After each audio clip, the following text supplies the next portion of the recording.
1999 Wimbledon and grand slam का final, Andre Agassi और Pete Sampras के बीच। दोनों लेजेंड्स, दोनों अपने करियर के पीक पर। अगासी उस टाइम दुनिया के सबसे बेस्ट टेनिस माइंड्स में से एक था। हर शॉट से पहले वो मेंटली प्ले करता था 7 पॉसिबिलिटीज, अपोनेंट का pattern, wind, court surface, bounce angle तक वो कैलकुलेट करता था। लेकिन विंबलडन में क्या हुआ? सब हार गए।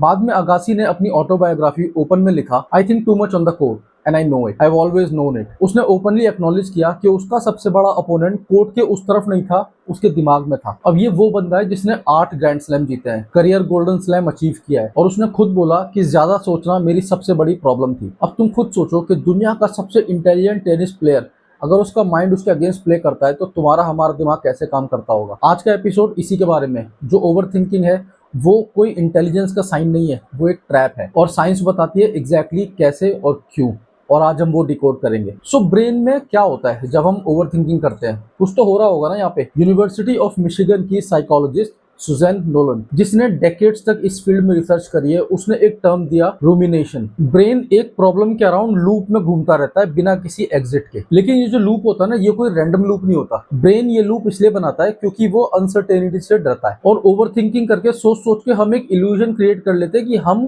कंट्रोल में है इस सिचुएशन के। न्यूरोसाइंस में एक कॉन्सेप्ट है कॉग्निटिव क्लोजर। जब तक कोई भी डिसीजन पेंडिंग होता है या कोई आंसर अनक्लियर होता है तो आपका दिमाग जो है वो अनकंफर्टेबल हो जाता है और वो लूप में चलते रहता है, क्योंकि उसे उस बात का क्लोजर ढूंढना है। लेकिन क्लोजर एक्चुअली मिलता नहीं है, सिर्फ कंट्रोल की झूठी फीलिंग मिलती है। और जितना इंटेलिजेंट ब्रेन होता है उतना ही इफेक्टिवली वो ये लूप को मेंटेन कर पाता है। स्मार्टर लोग ज्यादा ओवरथिंक करते हैं, ये इंटेलिजेंस का कर्स है। इसलिए अगासी, तू या मैं स्मार्ट लोग है ना। अब राहुल द्रविड़ की बात लो, क्रिकेट का सबसे इंटेलिजेंट माइंड, सबसे ज्यादा कैलकुलेटेड और प्रोसेस ओरिएंटेड प्लेयर। द्रविड़ का प्रिपरेशन लेजेंडरी होता था, एनालिसिस, स्टडी, पैटर्न रिकॉग्निशन। लेकिन उसके फॉर्मर टीममेट्स ने बोला कि कभी कभी उसका प्रोसेस इतना डीप हो जाता है कि उसकी नेचुरल इंस्टिंक्ट को वो ओवरराइड कर लेता है। अब इसी चीज को तुम अपनी लाइफ में लेकर आओ। इंडियन प्रोफेशनल एनवायरनमेंट में ओवर थिंकिंग को बहुत एनकरेज किया जाता है कि सभी एंगल सोचो, think out of the box, इस चीज के कॉन्सिक्वेंसेस देखो, बिना सोचे कुछ मत करो। लेकिन कोलंबिया यूनिवर्सिटी की एक स्टडी ने दिखाया कि डिसीजन क्वालिटी खराब हो जाती है आफ्टर अ सर्टेन पॉइंट। एक पॉइंट के बाद ज्यादा सोचना कोई बेटर डिसीजन नहीं देता, वो आपके एग्जिस्टिंग डिसीजंस को और वर्स बना देता है। तो वो चीज जो तुम्हें स्मार्ट फील करा रही है वो एक्चुअली तुम्हें किसी रॉन्ग डायरेक्शन में लेके भी जा रही है। अब तुम एक बात सोचो,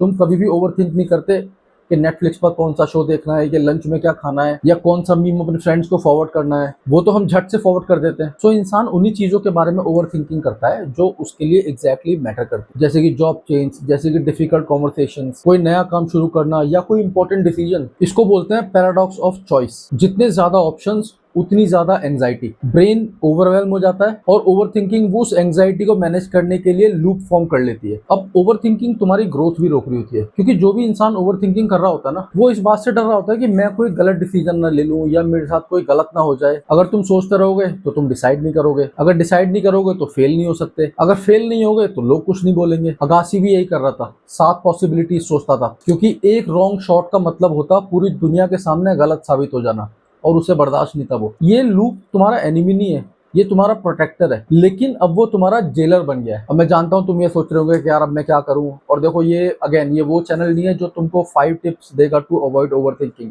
हम यहाँ पे टिप्स नहीं देते, लेकिन हम यहाँ पे डिकोड करेंगे इसको और डीप जाएंगे। अगासी ने विंबलडन के बाद अपना गेम चेंज किया, not by thinking less but by understanding what thinking was protecting. और उसने अपने कोच के साथ काम किया। कोच का पहला लेसन क्या था कि अवेयरनेस पहले और गेम चेंज बाद में। सो अगली बार जब भी तुम्हारा लूप शुरू हो रहा होगा ना, 17वीं बार अगर सेम थॉट घूम रहा होगा, 1 सेकंड के लिए रुको और पूछो कि ये लूप एक्चुअली मुझे प्रोटेक्ट किससे कर रहा है और मैं किससे डर रहा हूँ। रिसर्च बोलती है कि अगर तुम अपने इमोशन को सिर्फ लेबल कर दो, सिर्फ उसको एक नाम दे दो उसी मोमेंट पर, वो इमोशन वहीं के वहीं पिघल जाता है। अगर तुम खुद से बोलो कि यार मैं ओवर थिंकिंग कर रहा हूँ, मैं एक्चुअली डर रहा हूँ, तुरंत तुम्हारा प्री फ्रंटल कॉर्टेक्स एक्टिवेट हो जाता है और आपकी एमिगडाला सेटल हो जाती है। सिर्फ नाम लेना है और तुम्हारा दिमाग तुमको बचाने में लग जाता है। फिर ओवर थिंकिंग यार वो नहीं होता जो तुम सोचते हो। हर कोई सोचता है, हर कोई थोड़ा बहुत दिमाग लगाता है चीजों में। बिना सोचे तो ऑफकोर्स कोई काम करना बेवकूफी ही होती है। थिंकिंग और ओवर थिंकिंग में फर्क होता है। ओवर थिंकिंग वो होता है कि जब आप सोचना और जीना दोनों एक साथ नहीं कर पाते हो।